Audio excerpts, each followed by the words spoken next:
जय माता दी। राधे राधे। आप सभी दर्शकों को संतान सप्तमी की हार्दिक शुभकामनाएं। आइए सुनते हैं दुबड़ी साते की कथा। हिंदू धर्म शास्त्रों में उत्तम संतान की प्राप्ति से लेकर संतान की रक्षा तक के लिए अनेक व्रतों का उल्लेख मिलता है। इनमें से ही एक प्रमुख व्रत है दुबड़ी साते व्रत। यह व्रत भाद्रपद माह के शुक्ल पक्ष की सप्तमी के दिन किया जाता है। इस दिन संतान की रक्षा के लिए महिलाएं व्रत रखकर पूजन करती हैं और दुबड़ी साते की कथा सुनती हैं। यह व्रत उत्तर भारत के अनेक प्रदेशों में प्रमुखता से किया जाता है। कैसे करते हैं दुबड़ी साते का पूजन? एक चौकी पर बच्चों की मूर्ति, सर्प की मूर्ति, एक औरत और एक मटका मिट्टी से बना लें। इन सभी का पूजन जल, दूध, चावल, रोली, आटा, घी, शक्कर मिलाकर उनकी लोई बनाकर उससे पूजें। दक्षिणा अर्पित करें। भीगा हुआ बाजरा भी चढ़ाएं। मोठ और बाजरे का बायना निकालकर सास को देकर पाँव छुएं। फिर कहानी सुनकर ठंडा भोजन करें। संतान की रक्षा और उत्तम स्वास्थ्य की कामना करें। आइए सुनते हैं दुबड़ी साते की कथा।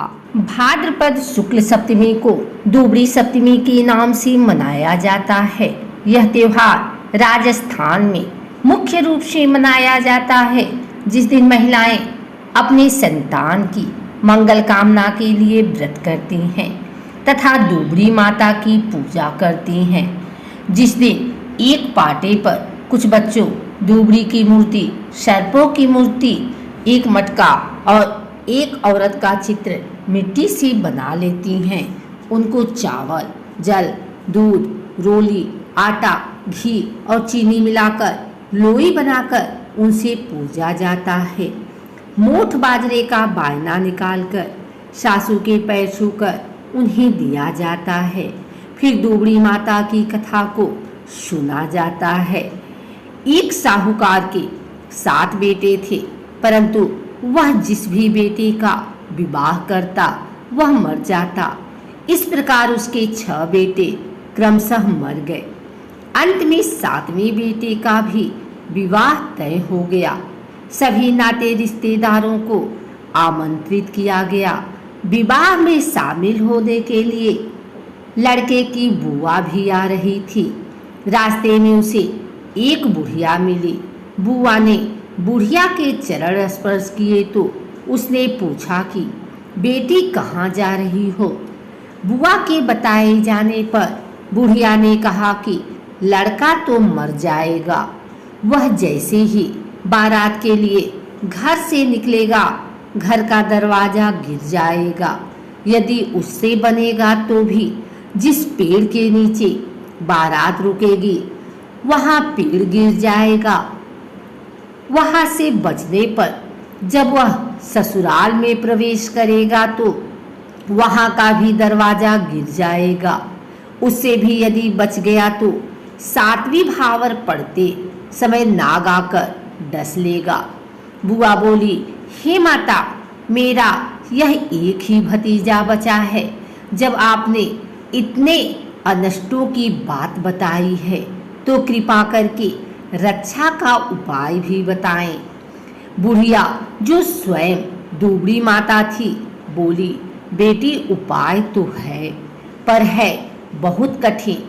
बुआ ने कहा, माता, कितना भी कठिन उपाय हो, भतीजी की रक्षा के लिए मैं करूंगी। बुढ़िया बोली, बेटी, जब लड़का विवाह करने जाने लगे तो उसे दरवाजे से न निकालकर दीवार फोड़कर निकलवाना। उसके बाद रास्ते में किसी पेड़ के नीचे बारात को रुकने न देना। इसी प्रकार ससुराल में भी लड़के को दीवार चढ़कर ही घर में प्रवेश करना तथा भावरों के समय में कटोरे में दूध भरकर रख देना। जब नाग दूध पीकर जाने लगे तो उसको तात के फांस में फंसा लेना। जब नागिन आकर अपने नाग को मांगे तो तुम उससे अपने 6 भतीजे को मांग लेना। इस तरह तुम्हारा यह भतीजा तो जीवन से बच ही जाएगा, पहले मरे हुए भतीजे भी जीवित हो जाएंगे। परंतु इस बात को किसी से बताना नहीं, अन्यथा सुनने और कहने वाले दोनों मर जाएंगे और भतीजे की भी मृत्यु हो जाएगी।